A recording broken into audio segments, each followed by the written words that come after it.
အားလုံးပဲမင်္ဂလာပါခင်ဗျာ Daily Dose Computer မှာကြိုဆိုပါရစေကျွန်တော်ဟမင်းနိုင်ပါဒီနေ့ကျွန်တော်သင်ကြားပေးချင်တဲ့သင်ခန်းစာလေးက Microsoft Excel မှာအရန်ကိုအသုံးဝင်တဲ့ Excel setting လေးတွေကိုသင်ကြားပေးချင်တာဖြစ်ပါတယ်ကျွန်တော် Microsoft Excel ကိုအသုံးပြုပြီးတော့အလုပ်လုပ်တဲ့အခါမှာယခုသင်ခန်းစာထဲမှာလေ့လာရမယ် Excel setting လေးတွေကိုမဖြစ်မနေနဲ့သိထားသင့်ပါတယ်ဒီ setting လေးတွေကိုကျွန်တော်တို့သိထားပြီးတော့နားလည်ထားမယ်ဆိုရင်ကျွန်တော်လုပ်ငန်းခွင်မှာအများကြီးကိုအထောက်အကူဖြစ်စေမှာဖြစ်ပါတယ်ဒါကြောင့်မလို့ကျွန်တော်ဒီ setting လေးတွေကိုတစ်ခုချင်းစီကိုကျွန်တော်ဥပမာလေးနဲ့တကွာစတင်ပြီးတော့လေ့လာပါမယ်ပထမဆုံးကျွန်တော် number 1 setting ကနေပြီးတော့စပြီးတော့လေ့လာပါမယ်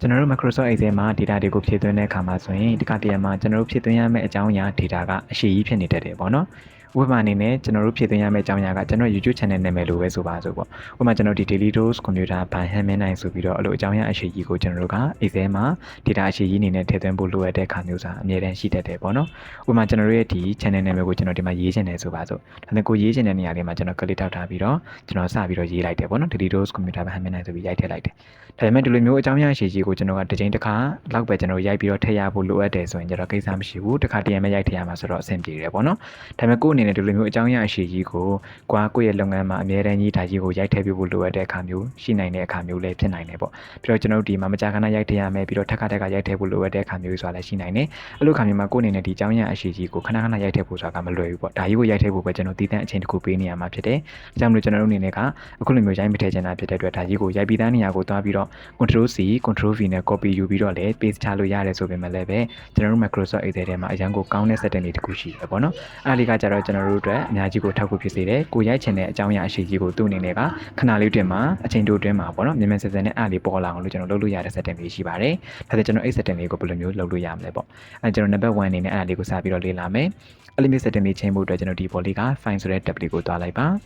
file လေးကိုနှိပ်လိုက်ပြီးတော့ဒီဘက်လေးမှာကျွန်တော် option ဆိုတာလေးရှိတယ် option လေးကိုတစ်ချက်လေးနှိပ်လိုက်ပါဒီလိုက်တဲ့အခါမှာ Excel option ဆိုတဲ့ဒီလိုမျိုး box လေးကြာလာပါလိမ့်မယ်အဲ့ခါလေးမှာဒီဘက်ကခေါင်းစဉ်တွေအများကြီးတဲ့ကနေမှဒီမှာ proven ဆိုတာလေးရှိပါတယ် proven လေးကိုတစ်ချက်လေးနှိပ်လိုက်ပါ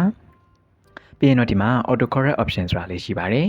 အဲ့ဒီ auto correct option လေးရဲ့ဒီအောက်လေးမှာ auto correct option ဆိုပြီးဒီလိုမျိုးလေး box လေးရှိပါတယ်ဒါလေးကိုတစ်ချက်လေးနှိပ်လိုက်ပါအဲ့ခါလေးမှာအခုလိုမျိုး auto correct ဆိုတဲ့ dialog box လေးကြာလာပါလိမ့်မယ်ပြီးတော့ရင်တော့ဒီအောက်ဆုံးလေးမှာ replace ဆိုတာလေးရှိပါတယ်ဒီ replace တဲ့ box လေးထဲမှာကစားလေးချပြီးတော့ကျွန်တော်တို့ထည့်သွင်းခြင်းတဲ့အကြောင်းအရာနေရာမှာကွက်ဘဲအရာလေးနဲ့အစားထိုးခြင်းလဲပေါ့ဥပမာကျွန်တော်ရဲ့ Daily Dose Computer ဘာဟန်မင်းနိုင်ဆိုတဲ့ဒီစာသားအရှိကြီးနေရာမှာကျွန်တော်ကတော့ Daily Dose ရဲ့အတူက DD ဆိုပြီးကျွန်တော်နှလုံးကိုရေးလိုက်ခြင်းလဲပေါ့ဥပမာကျွန်တော်ဒီမှာ DD ဆိုပြီးတော့ဒီနှလုံးရေးလိုက်ပြီးဆိုတာနဲ့ကျွန်တော်ရဲ့ Daily Dose Computer ဘာဟန်မင်းနိုင်ကသူ့အလိုလျောက်ပေါ်လာတာမျိုးကိုကျွန်တော်လုပ်ချင်တာဖြစ်ပါတယ်အဲဒါဆိုကိုအစားထိုးမဲ့စလုံးကိုဒီမှာရေးလိုက်ပေါ့အဲ့လိုမျိုးအစားထိုးတဲ့စလုံးကိုအနေနဲ့မိတ်ဆွေကရေးတဲ့အခါမှာသူ့မှာဒီအောက်မှာပေးပြီးသားရှိပြီးသားစလုံးနေနဲ့တော့မတူရဘူးပေါ့နော်မတူတာလေးတစ်ခုကိုပေးပါပြီးတော့ကျွန်တော်ဒီမှာ width ဆိုတဲ့ box လေးမှာကစားလေးချပြီးတော့ကိုအစားထိုးခြင်းတဲ့ကောင်လေးကိုထည့်ပြရမယ်ပေါ့ကျွန်တော်ကတော့ကျွန်တော်ရဲ့ Daily Dose Computer ဘာဟန်မင်းနိုင်ဆိုတဲ့ဟာလေးကိုကျွန်တော်ထည့်လိုက်တယ်ဒါဆိုရင်ဆိုလိုချင်တဲ့သဘောကဒီစာသားရှိနေရာမှာကျွန်တော်ကဒါကြီးကိုရိုက်ထည့်စမ်းမလို့တော့ဘူးကိုအနေနဲ့ဒီမှာ Excel မှာ DD ဆိုပြီးတော့နှလုံးရိုက်ထည့်လိုက်ရုံနဲ့ဒါကြီးကပေါ်လာမယ်ဆိုတဲ့သဘောဖြစ်ပါတယ်လုပ်ငန်းခွင်အတွက် Microsoft Excel ကိုအခြေခံကနေစတင်ပြီးတော့အဆင့်မြင့် level ထိစနစ်တကျနဲ့ကျွမ်းကျင်စွာတက်မြောက်နိုင်ဖို့အတွက် Excel Special Online Class လေးကိုတက်ရောက်နိုင်ပါတယ် Excel Special Online Class လေးမှာတော့လုပ်ငန်းနယ်ပယ်တိုင်းမှာလိုအပ်တဲ့ Microsoft Excel ရဲ့အခြေခံ feature အသုံးပြုပုံတွေ Basic Formula Function တွေနဲ့ Advanced Formula Function အသုံးပြုပုံတွေ Pivot Table Pivot ချက်တွေကိုတနေရာထဲမှာစုံလင်စွာနဲ့လေ့လာရမှာဖြစ်ပါတယ်သင်ကြားရမယ့်ပုံစံလေးကတော့ Facebook Private Group နဲ့ Telegram Channel တို့မှာသင်ခန်းစာဗီဒီယိုတွေကိုအစအဆုံးတနေရာထဲမှာစနစ်တကျနဲ့လေ့လာနိုင်မှာဖြစ်ပါတယ်မူလသင်တန်းကြီး3900ကျပ်ကိုယခုလအတွင်းမှာအထူးသင်တန်းကြီး2000ကျပ်ထက်နဲ့လက်ခံပေးနေတာဖြစ်ပါတယ်အထူးသင်တန်းကြီးလေးကရဲကန်တက်လေးတည်းရှိတာမို့အများဆုံးတက်ရောက်ဖို့ကိုဖိတ်ခေါ်အပ်ပါတယ်ခင်ဗျာပြီးပြီဆိုတော့ဒီအောက်လေးမှာကိုစိတ်ကြိုက်ဒီလိုမျိုးပြင်ဆင်ပြီးသွားပြီဆိုရင်တော့ EDT add ဆိုတာလေးကိုနှိပ်ပေးလိုက်ပါအဲ့ခါမှာကျွန်တော်ဒီမှာဝင်လာလိမ့်မယ်ပေါ့နော်ဒီအောက်လေးမှာဝင်လာလိမ့်မယ်ပြီးပြီဆိုရင်တော့ဒီအောက်လေးမှာ okay ဆိုတာလေးကိုနှိပ်ပေးလိုက်ပါပြီးရင်တော့ဒီ box လေးမှာလည်းပဲ okay ဆိုတာလေးကိုနှိပ်ပေးလိုက်ပါဒါဆိုရင်ရပါပြီဒါဆိုရင်ကိုအနေနဲ့ဒီအကြောင်းအရာကြီးကိုနောက်တစ်ချိန်ထပ်ပြီးတော့ရိုက်ဖို့လိုအပ်တဲ့အခါမျိုးကြုံလာရပြီဆိုပါဆိုပေါ့ဒါဆိုရင်ကိုအနေနဲ့ရိုက်မထည့်တော့ဘူးကျွန်တော် DD ဆိုပြီးနှလုံးမရိုက်လိုက်မယ်ပြီးရင်ကျွန်တော်တို့ enter လေးတစ်ချက်နှိပ်လိုက်ပြီဆိုတာနဲ့ကျွန်တော်တို့ Daily Dose Computer ဘာဟန်မင်းနိုင်ဆိုပြီးတော့တော်သူအလိုလျောက်ပေါ်လာမှာဖြစ်ပါတယ်ဒါဆိုရင်ကိုအတွက်အချိန်ကုန်တာအများကြီးကိုတက်တာစီပြီးတော့အရန်ကိုကျွန်တော်တို့အတွက်ဒီစနစ်လဲကြားရတယ်ပေါ့နော်ဒီကလို့က Daily Dose Computer ဘာဟန်မင်းနိုင်ဆိုတဲ့စာသားရဲ့နောက်မှာထပ်ပြီးတော့အကြောင်းအရာလေးဆက်ပြီးတော့ရိုက်သွားခြင်းနဲ့ဆိုပါစို့ဒါဆိုရင်ကျွန်တော်တို့က enter ကိုမနှိပ်ပါနဲ့ဘာကိုနှိပ်လို့ရလဲဆိုတော့ DD ကိုရေးလိုက်မယ်ပြီးတော့ဒီထပ်မင်းနိုင်ရဲ့နောက်မှာကျွန်တော်ထပ်ပြီးရိုက်ချင်တယ်ဆိုရင်ကျတော့ space လေးကိုနှိပ်ပေးပါ space လေးကိုနှိပ်လိုက်ပြီးဆိုတာနဲ့အခုလိုမျိုး AutoCAD ကိုမရောက်သွားဘဲနဲ့အဲ့ဒီထပ်မင်းနိုင်ရဲ့နောက်လေးမှာကာစာလေးတူတူလေးပေါ်နေတာကိုတွေ့ရမှာဖြစ်ပါတယ်အခါကျမှဥပမာကဖုန်းနံပါတ်ထည့်ချင်တယ်ဆိုရင်ဖုန်းနံပါတ်လေးကျွန်တော်ဒီမှာထည့်ပြီးတော့ထည့်မယ်ပေါ့ဟုတ်ပြီနော်အဲ့ကျွန်တော်ရသွားပါပြီဒီ setting လေးကိုကျွန်တော်တို့ကဥပမာအနေနဲ့ကျွန်တော်လောလောဆယ်မှာဆိုဒီဟာကကျွန်တော်ဒီ Excel setting October ဆိုတဲ့ကျွန်တော်ရဲ့ Excel workbook ထဲမှာကျွန်တော်လုပ်နေရပေါ့တကယ်ပဲမဲ့ကိုကဒီတခြား workbook မှာသွားပြီးတော့ဒီ setting ကိုသုံးကျင်နေဆိုရင်လည်း setting ကိုအစအဆုံးသွားပြီးပြင်စရာမလိုဘူးပေါ့နော် file ကိုသွားပြီးတော့ option ကိုသွားပြီးတော့တစ်ဆက်ညင်းပြီးပြန်လုပ်စရာမလိုပါဘူးဥပမာကျွန်တော်ဒီမှာ control N ကိုနှိပ်လိုက်ပြီးတော့ကျွန်တော် new workbook အသစ်ကိုခေါ်လိုက်ပါတယ်ခေါ်လိုက်ပြီးကျွန်တော်ဒီမှာ zoom လေးနည်းနည်းချဲ့လိုက်မယ်ပေါ့အဲ့ခါမှာကိုအနေနဲ့အဲ့ဒီ daily dose computer ဘာ handling ဆိုတဲ့အဲ့ data အရှိကြီးကိုရိုက်ထည့်ဖို့လိုအပ်တဲ့ခါမျိုးကြုံလာရပြီဆိုရင် setting ကိုအစအဆုံးပြင်စရာမလိုပါဘူးတစ်ချိန်ပြင်ထားရင်ရတယ်ပေါ့ဆိုလိုချင်တဲ့သဘောကတော့ဒီ setting လေးကတစ်ချိန်ပြင်ပြီးသွားပြီဆိုတာနဲ့ကြိုက်တဲ့ webbook ပေါ့နော်ဘယ် webbook မှာမဆိုကျွန်တော်ကဘယ် Excel webbook မှာမဆိုဒါကိုသုံးလို့ရပါတယ်ဥပမာကျွန်တော်ဒီမှာ daily ဆိုပြီးရိုက်လိုက်ပြီးပြင်ကျွန်တော် under လေးခောက်လိုက်ပြီးဆိုတာနဲ့သူကသူ daily dose computer ဘာ handling ဆိုပြီးတော့ပေါ်လာမှာဖြစ်ပါတယ်ဒါလေးကကျွန်တော်တို့အများကြီးကိုအထောက်အကူဖြစ်စေပါတယ်ဒါလေးကိုကျွန်တော်ပြန်ပေးလိုက်ပါမယ်ဟုတ်ကဲ့အဲ့ဆိုရင်ကျွန်တော်တို့ဒီ number 1 setting လေးကိုအားလုံးပဲနားလည်ကြမယ်လို့မျှော်လင့်ပါတယ်ဒါဆိုကျွန်တော် number 2 setting လေးကိုဆက်ပြီးတော့လေ့လာပါမယ်ဟုတ်ပြီ number 2 setting လေးကကြတော့ဥပမာအနေနဲ့ပေါ့နော်ကျွန်တော်ဒီမှာစင်ရင်လေးတစ်ခုလောက်ထားတယ်အဲ့ခါမှာကျွန်တော်ဒီမှာ quantity လေးတွေရှိတယ်အဲ့ quantity လေးကိုကျွန်တော် formula လေးတွက်ချင်တယ်ဆိုပါစို့ပေါ့ဘယ်လို formula ဖြစ်ဖြစ်ဥပမာအနေနဲ့ပေါ့နော်ဥပမာကျွန်တော်ဒီမှာဒီ quantity တွေကိုကျွန်တော်ဒီ80လေးကိုကျွန်တော်ဥပမာ9နဲ့မြောက်ချင်တယ်ဆိုပါစို့ဒါဆိုရင်ကွာဒီမှာအဖြေလိုချင်တဲ့ကောင်လေးမှာကလစ်တစ်ချက်ထောက်ထားလိုက်မယ်ပြီးတော့ကွာညီမျှချင်းလေးရေးပြီးတော့ကိုတွက်ချင်တဲ့ကောင်လေးပေါ်မှာကလစ်တစ်ချက်ထောက်လိုက်ပါမယ်ပြီးတော့ကျွန်တော်တို့အမြောက်လက္ခဏာလေးရေးပြီးတော့ကိုမြောက်ချင်တာ file နဲ့ဆိုတော့ file ကိုရေးလိုက်တယ်ပြီးရင်ကျွန်တော်ဒီမှာ enter လေးတစ်ချက်နှိပ်လိုက်ပါတယ်အဲ့ခါလေးမှာဒီမှာအဖြေအမှန်ကိုဒီမှာထွက်လာတယ်ပေါ့အဖြေမှန်ထွက်လာပြီးတော့ကျွန်တော်ဘယ်လိုဖြစ်သွားလဲဆိုတော့ကာစာလေးကကျွန်တော်တို့ရဲ့ selection လေးကအဲ့ဒီအဖြေလေးရဲ့အောက်တစ်ခွက်ကိုရောက်သွားတာလေးကိုတွေ့ရမယ်enter တစ်ချက်နှိပ်လိုက်တာနဲ့သူကအောက်တစ်ခွက်ကိုဆင်းသွားတယ်ပေါ့နော်ဒီမှာကျွန်တော်ဒီအကွက်လေးမှာရောက်နေတယ်ဆိုရင်ကျွန်တော် enter လေးနောက်တစ်ချက်ဒီမှာ formula ရေးလိုက်တယ်ဆိုပါစို့ပြီးရင်ကျွန်တော် enter လေးတစ်ချက်နှိပ်လိုက်ပြီးဆိုတာနဲ့အောက်တစ်ခွက်ကိုရောက်သွားမှာဖြစ်ပါတယ်ပြီးတော့ enter နောက်တစ်ချက်နှိပ်လိုက်ပြီးဆိုရင်လည်းအောက်က10ခွက်တစ်ခွက်ကိုရောက်သွားမှာဖြစ်ပါတ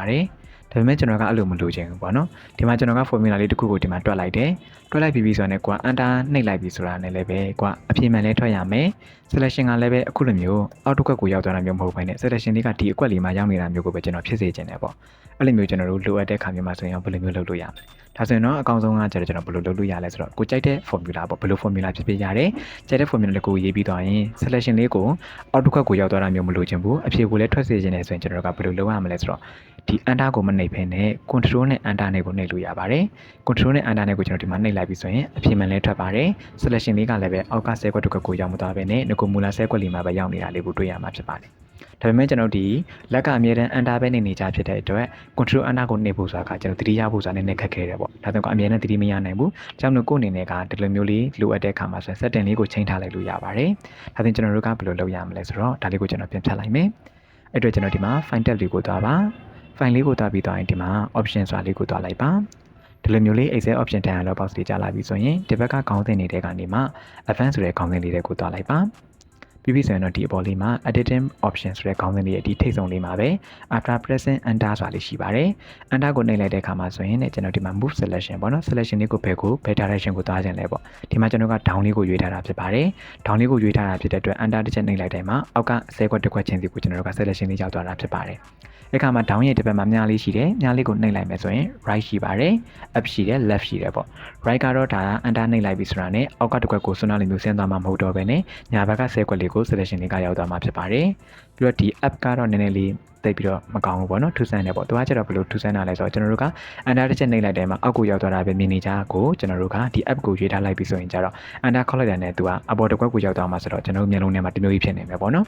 ပြီးတော့ဒါလေးကတော့ left ဖြစ်ပါတယ် left ကတော့ enter နှိပ်လိုက်တာနဲ့ down ကိုအောက်ဘက်ကိုမသွားတော့ဘဲနဲ့ဘယ်ဘက်က10ခွက်ကိုတစ်ခွက်ချင်းထိကြောက်သွားမှာဖြစ်ပါတယ်ဒါလည်းပဲကိုယ်လုပ်ငန်းမှာလိုအပ်လိုအပ်သလိုကြိုက်တဲ့ဟာလေးကိုကျွန်တော်ဒီမှာချိန်လို့ရပါတယ်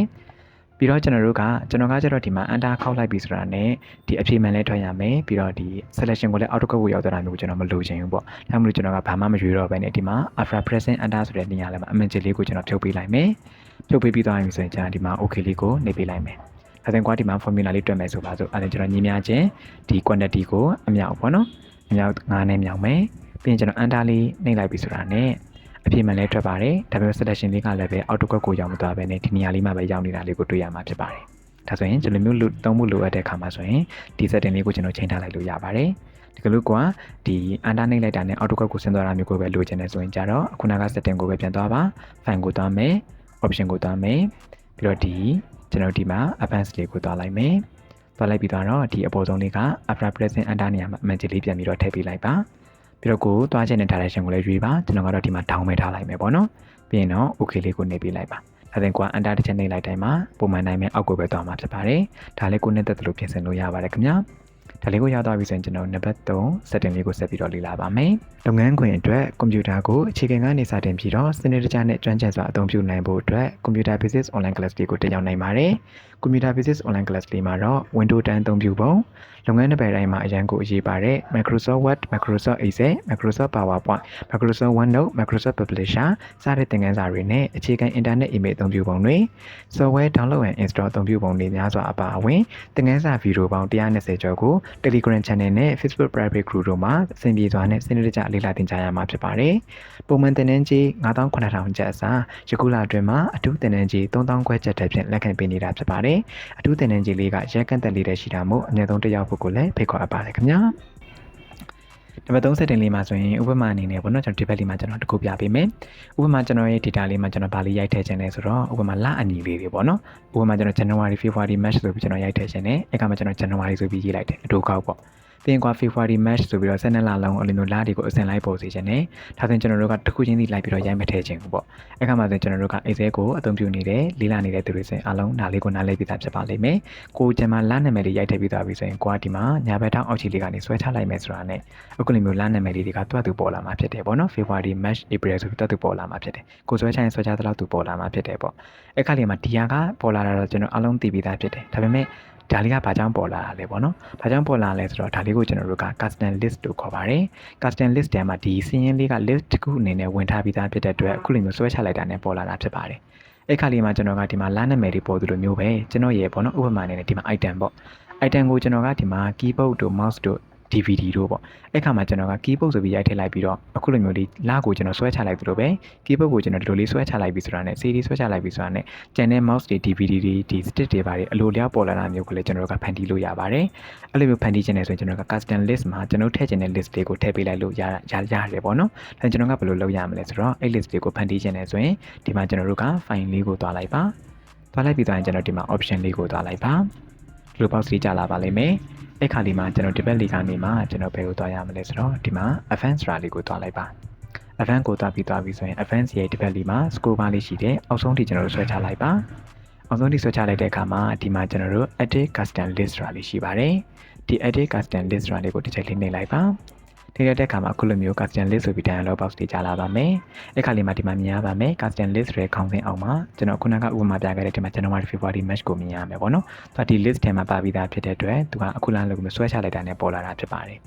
်အကြောင်းကိုထည့်ခြင်းတဲ့ list ကိုဒီထဲမှာထည့်ပေးလိုက်ရုံပါပဲအဲ့လိုထည့်ခြင်းနဲ့ဆိုရင်လောလောလေးပဲ query list entry ဆိုတဲ့ထဲမှာ new list ကိုရွေးမယ် new list ကိုရွေးပြီးတော့ဒီမှာ list entry ဆိုတဲ့နေရာလေးမှာကစားလေးချပြီးတော့ကိုထည့်ခြင်းတာကဟိုမှာ keyboard ဆိုရင်ဒီမှာ keyboard ပေါ့နော်အဲ့ keyboard ဘာညာရေးမယ်ပြီးတော့ enter copy နောက်ထပ်တစ်ချောင်းကိုရေးခြင်းတဲ့အကြောင်းအရာကိုဒီမှာရေးမယ်ပြီးတော့ enter copy ရေးသွားအဲ့လိုမျိုးကိုထည့်ခြင်းတဲ့အကြောင်းအရာလေးတွေကို enter လေးခေါက်ပြီးတော့မှအစင်လန်လေးရေးသွားလိုက်လို့ရပါတယ်ဒီလိုအဲ့လိုမရေးချင်ဘူးကိုကဘယ်လိုလုပ်လို့ရသေးလဲဆိုတော့ဒါတွေကိုပြန်ဖြတ်လိုက်မယ်ကိုရေးပြီးသားလေးရှိတာကို select လုပ်ချင်တယ်ဆိုရင်ကြတော့ဒီမှာ import list from cell ဆိုတာလေးရှိပါတယ် cell ခွက်ထဲမှာရေးပြီးသားကိုမှ import လုပ်မယ်ပေါ့နော်အဲ့ခါလေးမှာဒီဘက်လေးမှာမြားလေးရှိတယ်ဒီမြားလေးကိုနှိပ်လိုက်ပါ